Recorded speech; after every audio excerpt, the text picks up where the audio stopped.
I think being like faith driven, right? It can apply to any test, no matter how mundane, and we chase that excellence to steward what Yeah. God has already given us. So, Well, hello, everyone. Today we have a new guest on this episode of Up Next. Steve, I'm not even going to try to pronounce your last name. I'm going to instead have you pronounce it. Steve, what's the best way to pronounce your last name? it's Prawiromaruto. It's a mouthful. During college, I always had issues with it. Professors would be saying John Smith, Sarah J, and then we get to my name, they would just get stunned. Like, how do we say this? So it's Prawiromaruto. You can hear it a And few then times. that's when you noticed that when you were stuck sitting there looking, that's me. That's me that you're probably looking at right now. Yep. Yeah. It happened all 4 years. So it was fun, though. It was fun whenever that happens. Well, so Steve, here we are recording. It is now 6 p.m. my time, but it's 6 a.m. your time. We were just talking about why are you up so early, Steve? Yeah, no, I've been raised as a morning person. I was telling you earlier that school was really far away from me growing up. Started at 7, had to leave my house at 6, so then I had to wake up at 5. And I went to the school for about 8 years, or all those 8 years, I just kept on waking up at 5 a.m. Yeah. So I just got into that habit. It was really funny because when I went to college, the first class was at 9. All of my friends were complaining 9 a.m. is so early. Well, for me, I woke up at 6. I Yeah. had breakfast. I worked out. I did my homework. I thought 9 a.m. was great. But so now I think it's really useful because, as we talked about, I think we can be really productive being a morning Yeah. person, doing Yeah. your quiet time, do your work, maybe even Hmm. reply some messages. So yeah, this is the perfect time actually. No distractions. Everybody here is still fast asleep. We can have a great quality conversation. Oh, yeah. Very good. Now, Steve, where did you go for college? I was actually in Washington, D.C. at American University. I studied Hmm. international relations. Hmm. Yeah. Got it. And for you, a lot of times, how was life, as you look back, how was life different in DC compared to life in Jakarta? Did it take you a while to adjust to life in America?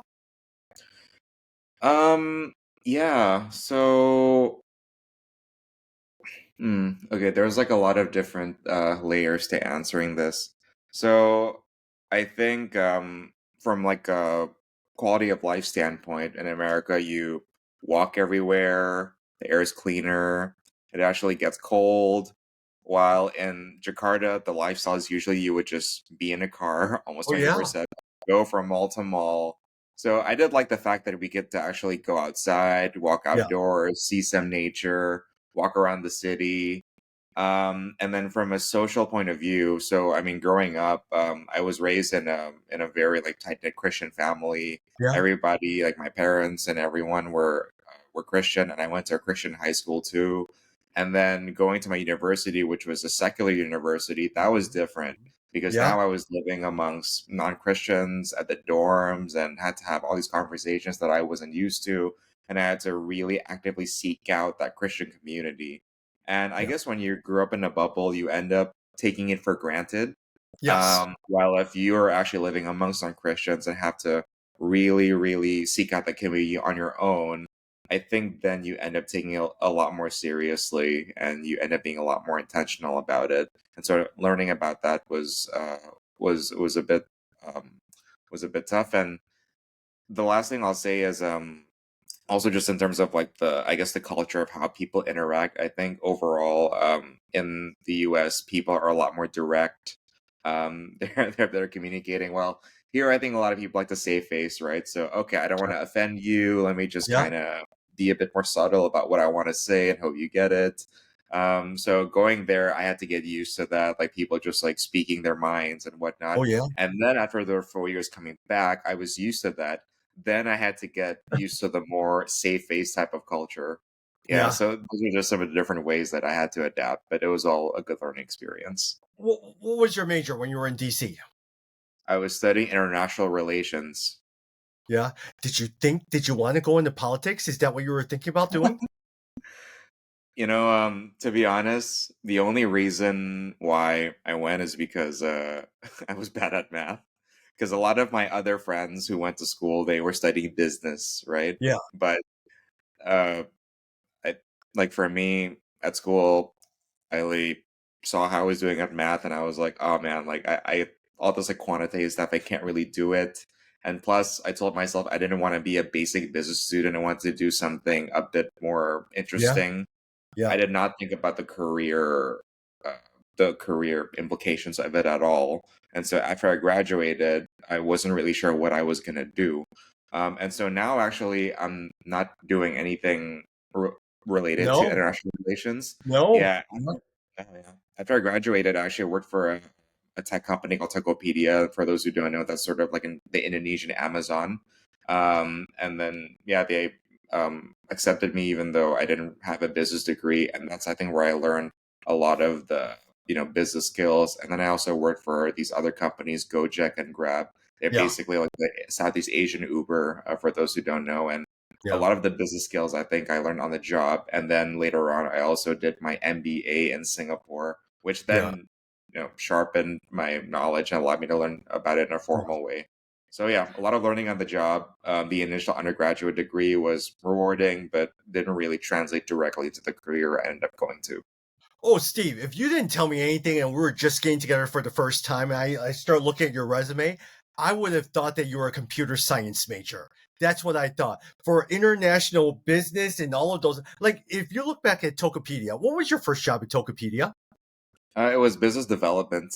Yeah. So I was mainly client facing and trying to sell the digital products. So Yeah. there's like topping up your phone credit, paying your bills, paying your taxes, buying flight Yeah. tickets, and I was mainly dealing with the clients or the partners that we had to make those happen. It, why did they hire you? As you look back, was it because you interviewed well, you knew how to interact with people?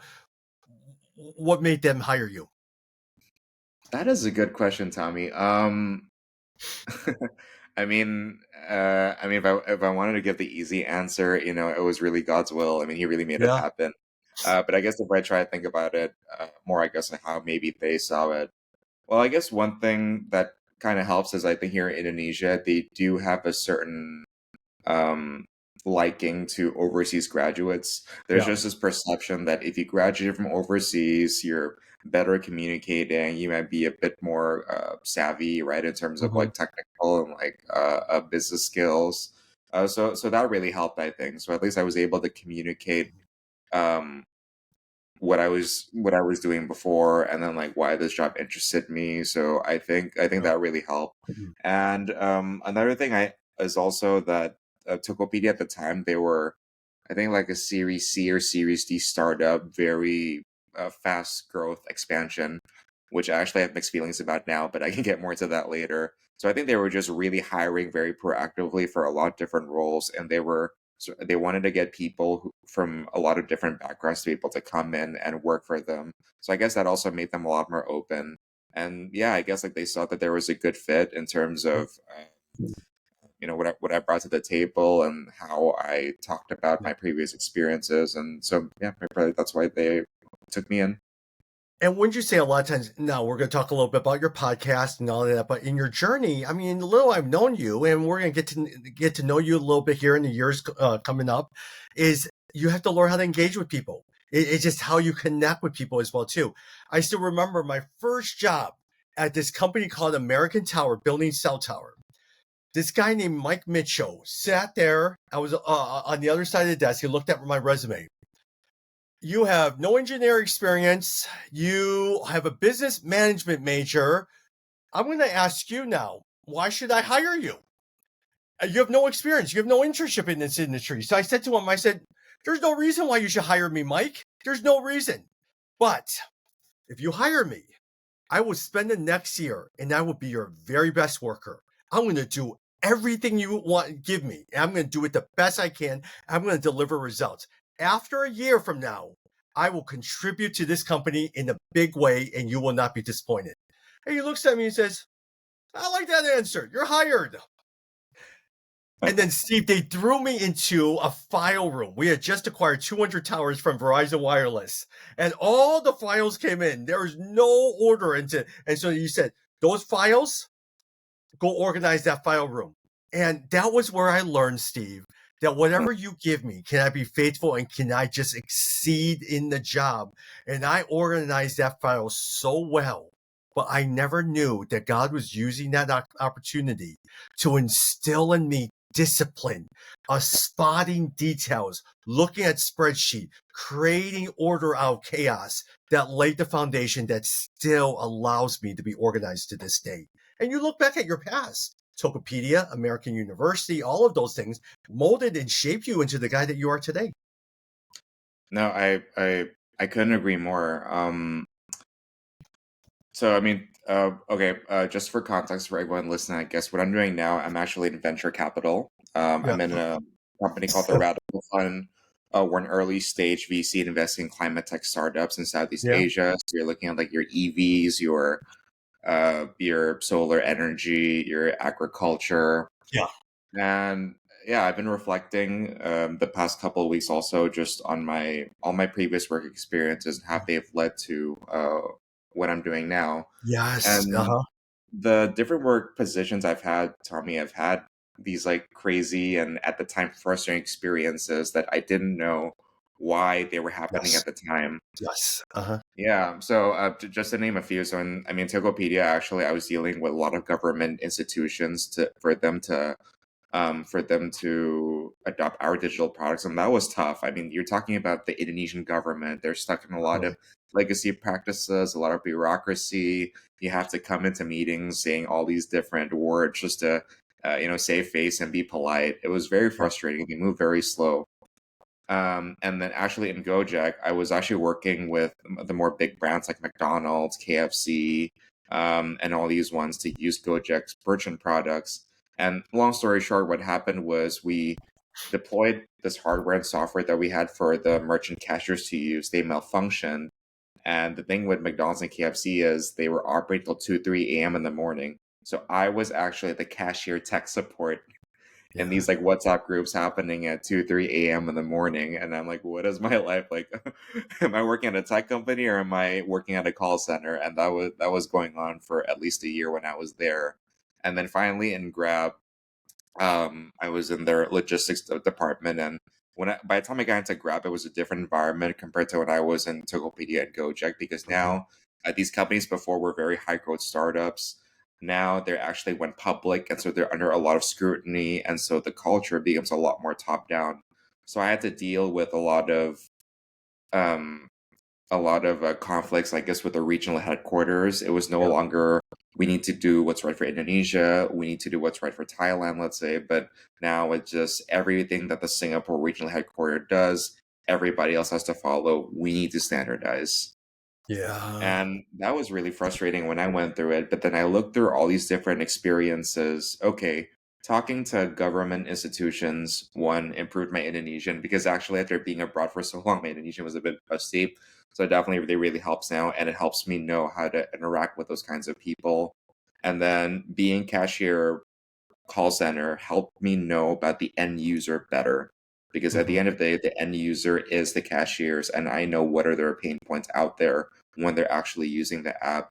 And then going through the top down management helped me actually with stakeholder management skills and also being able Mhm. to speak my mind. And also being in all of these startups, now I'm investing in earlier stage startups. I can learn from what worked and Yeah. didn't work, and I can advise the startups that I meet to repeat what was good and not repeat Yeah. the same mistakes. And I mean, I really like what you mentioned about, even like being in like the filing room and Yeah. still Yeah. doing Yeah. that with excellence, right? And like how that was part of God's will. And I think really, I mean, going into the faith and work thing, I think being like faith driven, right? It can apply to any task, no matter how mundane, and we Yeah. chase that excellence to steward what Yeah. God has already given us. So, yeah, Yeah. that's really important. Thanks for mentioning that. And Steve, you look at young David, right? When he was tending the sheep, Samuel comes in and says to Jesse, "Bring all the kids in. He's going to anoint the next king." He remembers everyone but young David.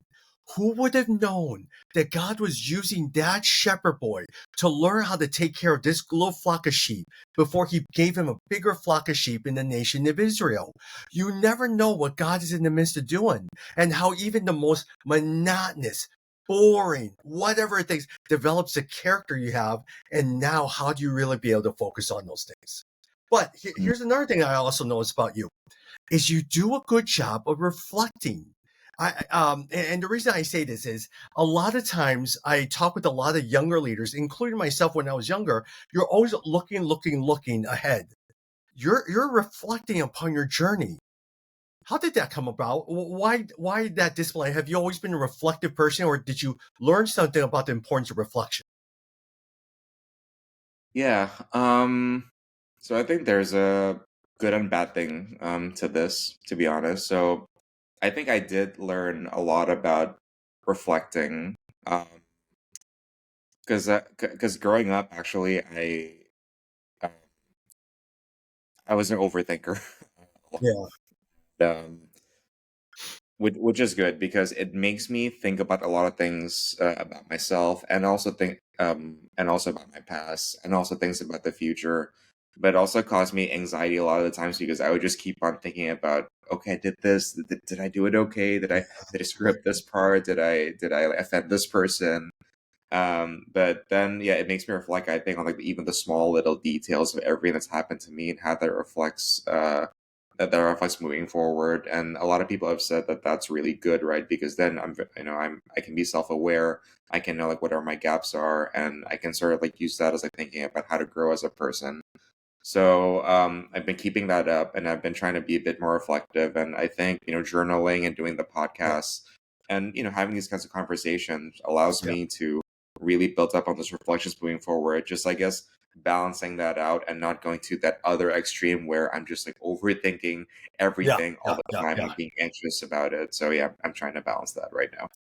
Now, at the same time, sometimes people, a lot of times, you are sharing you're dealing with a little insecurity. I deal with insecurity where I always sometimes overthink myself. What were that person thinking? What do they think of me? Wow. And I replay the situation over and over and over in my mind. How do you deal with that? How do you find that balance? Yeah, this is no, no, I mean, if you ask me right now what I think would be like my greatest I guess weakness or growth area, this is it, because Yeah. I do overthink a lot. And it sometimes it leads me to even be to I kind of freeze up when I have to make a decision because I just have to think of every single variable beforehand. Yeah, I think, and this job has actually really helped out because I made these decisions on whether or not to invest in the startup, and then the industry moves very, very quickly. I guess first of all, to me, acknowledge that I do think a lot, and there's good things and bad things about it. I think acknowledging is always the first step. Second, I think having a community is really important. And in the past, I've kind of struggled with telling too many people too many things. Now I Mhm. think it's just important to have, let's say at work, like a couple of people that you can talk to and like confide in your personal life, a couple people that you can confide in, sort of get wise counsel and get a second opinion. Yeah. And then when you already have something built up, have a bit more validation from other people, then you make the decision right away, and then you also pray about it, right, and lift it up to the Lord.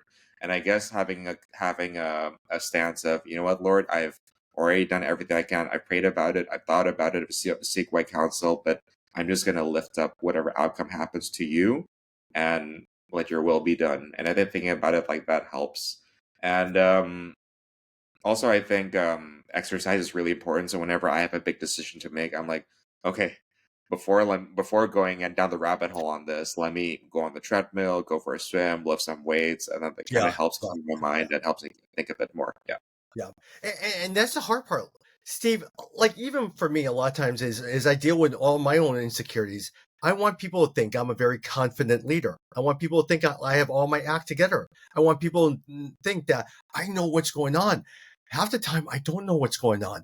Even after I preach a sermon, I'm sitting there breaking it down post sermon. Oh my gosh, my transition was terrible. Oh my gosh, I forgot this part. Man, I did. And I had to sit there and say, okay, I did the best I possibly could. What are the lessons I could learn from it? But how do I mentally move on to the next thing without sitting there in the life of regret? I had to learn, but ask the hard questions. Why am I like this? Am I caring too much about what people think of me? Am I trying to seek people's approval? All of those things are some of the hard questions I've had to ask myself. Yep. Yep. I can totally relate. Yeah. And Which it's Go I ahead. know, I Go ahead. mean, it's I mean, just another layer to this is I guess it also comes from a place for me of I don't want to be prideful. Like I don't want to say, "Oh yeah, I just did this. I did a really really good job. I shouldn't worry about it." And I'm sure everyone was really happy about it.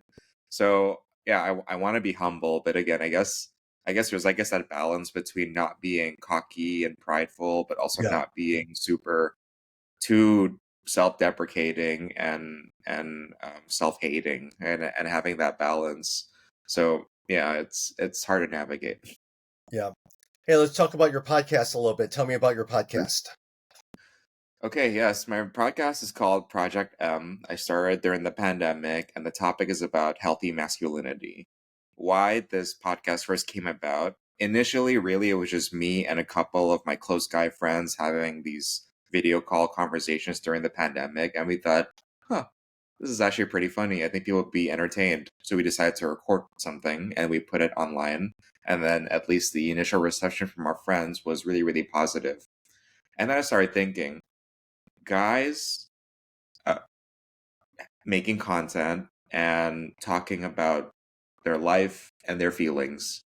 I don't see a lot of that, especially here in Asia. I see Mhm. a lot of women doing that, Yeah, but I don't see men doing that. And then I kind of went deeper into this. Okay, so why is it that men are not vulnerable? In the past, maybe in our parents, grandparents' generation, gender roles were a lot more rigid. Guys were stoic, never showed any weakness, was the one working and be the breadwinner of the family. Women back then were the ones that usually didn't work, took care of the house. They were the ones that were a bit more emotional and also social. But I think now that's really changed. Now the woman could be the breadwinner of the family, and with yeah, like feminism and whatnot, there's been a lot of progress and changes in that regard, which I think overall is great. But then you have now a lot of men who are really confused and like, okay, so it's no longer just black and white. yeah, Men do this, women do this. What do I do? And I see two very extreme responses to this. First one is, I guess, what a lot of people would call toxic masculinity. You hmm, end up just wanting to keep that dominance that you've had for such a long time, and you end up just trying to dominate everyone, and you never want to lose and you never want to submit. But you also have the other extreme, which to me, I say is you give up your masculine energy entirely. And okay. I mean, there's like a lot of conversations we're having now about gender, like all over the world. But then it's also maybe the the 40, 50 year old living in his parents' basement just playing video games, right? And not taking responsibility, not having ambition, not leading, not yeah, and not taking the initiative, and just sort of living a very complacent, unproductive life. So I don't think either of these is the right way to go, right? There's got to be this again, this middle where you don't give up your masculine energy, yeah, your which encompasses your ambition, your energy, but you use this not to dominate, but instead to serve and protect. And I do think that ultimately the best example of this is Christ. He has the ultimate power to basically smite all of us if he wanted to, and we deserve it, but he doesn't. Instead, he used the ultimate power in order to love and sacrifice. And I mean, the Bible says that we're called to, yeah. like men, love your Mhm. wives like Christ loves the church. And so that's sort of like the premise of it. And it's actually not I wouldn't actually say it's like exclusively Christian podcast. I've had non-Christian guests before, but I just try to find people that best encompasses this value of using your masculine Yeah, energy to love, protect, and serve instead of to dominate. So it's ranged from my friends to Instagram influencers to people in VC or people in government, and so yeah, it's been a really great experience yeah. running that. Speaking of your experience, what are you learning about it as you talk with all these different people? Some who are very, very successful, some who have a huge amount of influence. What are you learning from that you didn't know before you started this podcast? Yeah. Um, I think, I mean, you mentioned earlier how I'm a very reflective person. I actually think more men are a lot of men are actually more reflective than you would expect. It's just that they're not very good at conveying it. And I Correct. think part of that maybe is because of that pressure to not be vulnerable, to be stoic, and not to look weak. And maybe growing up, their parents might have raised them in a way where they're not allowed to speak their feelings. And maybe they also didn't have a community of people to relay those feelings to. Um, I forgot what book I read recently. It just says like men after college they tend to have no friends. Is different because I think for women, they really make sure that there's a tight knit group of women that they meet up with on a regular basis, confide in, talk about their feelings with. Men don't do that, and I've met a lot of married men who've uh, um, yeah, they've been married for like maybe 10, 20 years, and they don't have a community of, other like guys and fellow, male believers who they can confide in, keep them accountable and talk to. And for me personally, I think that's really, really important. I know Mhm. there's a balance there because, of course, like your wife has to be your best friend ultimately, but I do think that community to keep you accountable and for you to be vulnerable with is really important in order to be able to navigate this life. And yeah, and I do think that I think ultimately a lot of men would appreciate, right, like a platform or like a community to be able to talk more about their feelings and be vulnerable and talk about what they're struggling with. And so that's why I keep on doing it, and that's why I hope I can keep on expanding this in the future in some Yeah. way. Navigating it, of course, with my busy schedule. Yeah. Yeah, I mean, Steve, I look back at my life at 47 years old, and growing up as a Chinese kid in America, you were picked on all the time. And I still remember my parents, who are immigrants to the US, will always tell me, don't care about your family. I mean, don't care about your feelings. You cannot think about any of your feelings. Put your head down, study hard, and that's it. And I remember telling my mom one time I was getting picked on, and I was dealing with so much anger. She says, I don't care. You just need to study. And you were never encouraged to share your thoughts. You were never encouraged to share your feelings. And Steve, it wasn't until I sat there with a Christian counselor for about 2 years, wrestling through all those things, that I became comfortable in my weakness in talking through some of those things. Yeah. Well, but Tommy, actually, I wanted to ask you because you're leading this really large organization right now, globally. You have a team in Indonesia, you have a team in Africa, and I do know that as you go, well, at least I sense that as you go up the echelons of leadership, you have more people that sort of working with you. Then that pressure to be stoic and not vulnerable becomes higher and higher. Like I've read this from my pastors, I've heard this from some company executives. I mean, have you been navigating that, especially as RG is continuously growing? Steve, I am an open book.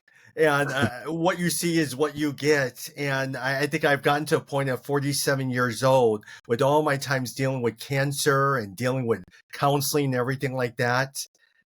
I am imperfect.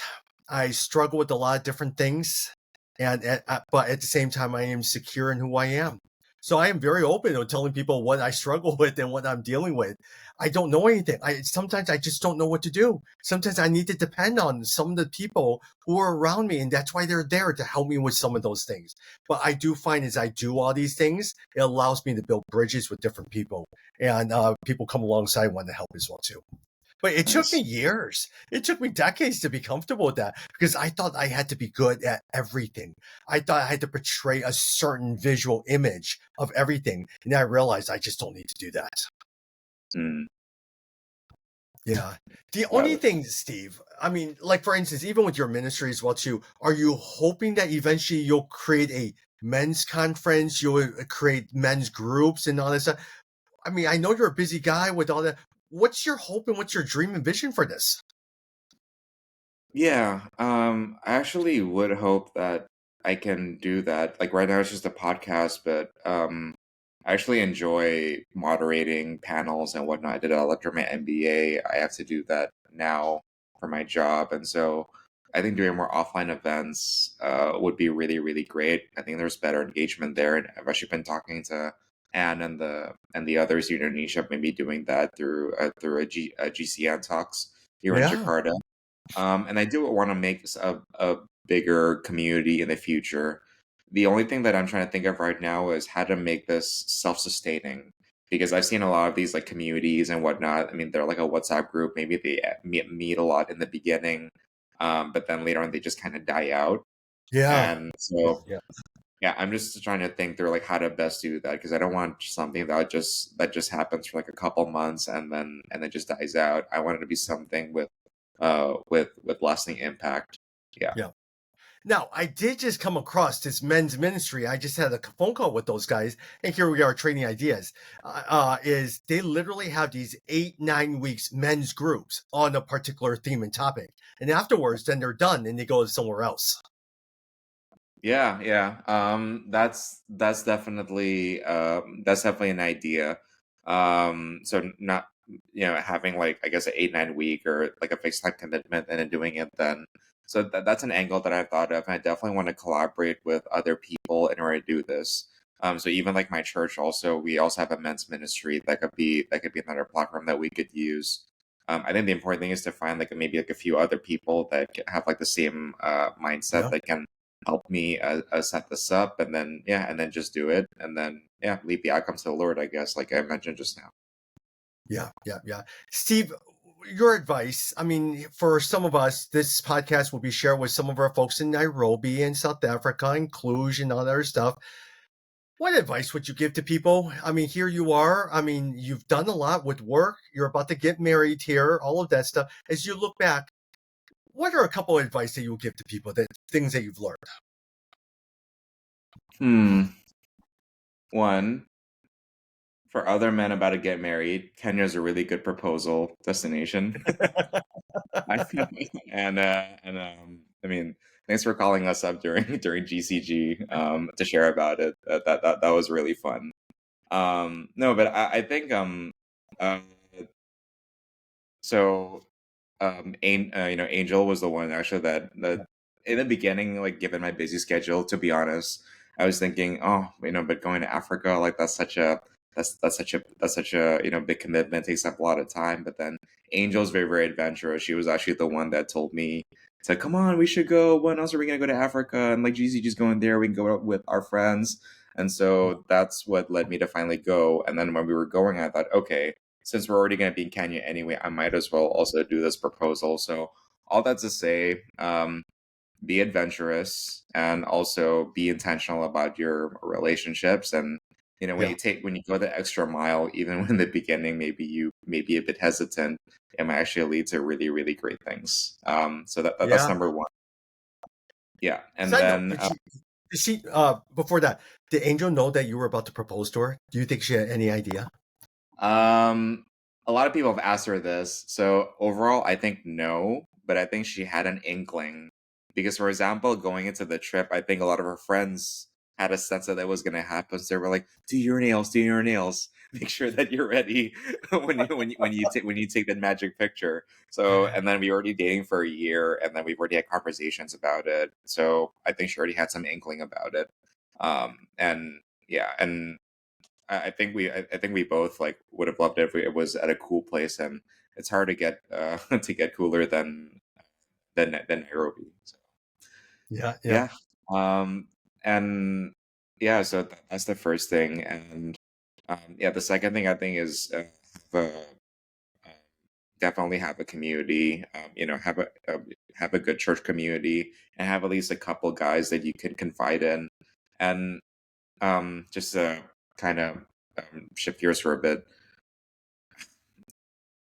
over the past couple of weeks, it's actually been pretty tough because I've heard of at least 3 to 4 divorce slash infidelity cases happening in my immediate social circle. yeah, yeah. And these are very complicated topics, but I do think that a part of this happens because of a lack of community and emotional safety for the husband usually, right? Like they're stressed out about work, they're stressed out about their other commitments, they can't really communicate their feelings properly, and so they end up going into other things, right, of this world to try Yeah. to make themselves feel better. And unfortunately, this is also something that we've seen even in like great big spiritual leaders from Hmm. really big churches who really, really respect. And so I think I do believe that a lot of that comes from a lack of emotional safety, a lack of safe space to be vulnerable, and a lack of good community. So I think we have to build that foundation now, and I'm trying to build that foundation of going into marriage, just as a way to protect myself, right, from any kind of temptation. So Yeah, yeah, and yeah, then yeah. So there's that, and I guess the third thing that I'll say is, um, yeah, just be proactive, be open minded, and take those opportunities that you might be hesitant about. I never thought I would make a podcast in the beginning. I did it. Here I am. It's been super fun. I didn't think that I was going to be in venture capital because I was also thinking I've never done this before. Totally different ball game. I hate negotiating with people. It feels kind of awkward, like people asking me for money and having to negotiate on a lot of different things. But I took that leap, and now the job I have now, I would say, is the most fulfilling job I've ever had in my life. yeah, yeah, So yeah. take those adventurous risks and leave it all up to the Lord. If He brought this opportunity to you, then there's something there for you. Yeah. And Steve, I will probably add on to your comment about community. I still remember my seminary professor said to me, as we were looking at all of these different pastors who were falling, and he says to us, to the class, have you ever realized that with these pastors, those who fell were senior pastors who had elder board whose job was to keep them accountable? They probably also had a small group whose job was to keep them accountable. They probably had an accountability group whose job was to keep them accountable. And he said to the class, if you want to hide, you can always hide, no matter what kind of accountability that you have. Are you willing, whatever group or accountability group that you're giving, are you willing to open up yourself to them, or are you going to keep hiding? And I learned a lot. Is I can sit there and have as many accountability groups as I want. I could talk about it, but if I'm hiding something, I could easily do it, and no one will ever know. And that's the one thing that I've always been challenged by. Yeah, that's the hard reality. It really Yeah, takes proactiveness from the person to really open up and have that accountability, and it's tough. It's tough, right? yeah, Especially like a really big church. You see like a lot of people looking to you as an example of spiritual yeah, yeah, maturity, and for you to be able to open up and say, "Hey, I actually don't have it together." It's tough. yeah, yeah. Steve, if people need to find out more about your podcast, Instagram, social media handles, what is that? Yeah, so the podcast is called Project M. Again, it's on Spotify. And then for me on Instagram, this Steve.Prawiro on Instagram. You can just follow me there. I deleted out the last part of the name to make it a bit simpler and a bit less cumbersome for people to find. But yeah, I mean, if I've never met you before, would really love to connect. I always love I still keep in touch with my friends in the U.S., my friends in Singapore, and all over the world. And I just love exchanging Yeah, ideas together and being able to go through this crazy world together. Yeah. yeah, yeah, very good. Thank you so much for finding some time to talk, Steve. No worries. Thanks for having me. Again, like being on the other side, I think is also a really great experience. I end up reflecting a lot more, and I can also just talk more about my inner thoughts and whatnot. And it's fun. And it's Yeah, always really great catching up with you, Tommy. I mean, I've been very blessed from Resource Global, and I've been really blessed for the community, everybody I've met, and yeah, would love to just keep in touch and continue figuring out other yeah. areas we can collaborate. Totally, totally. Especially you, Angeline, all of that. So thank you so much. Looking forward to talking.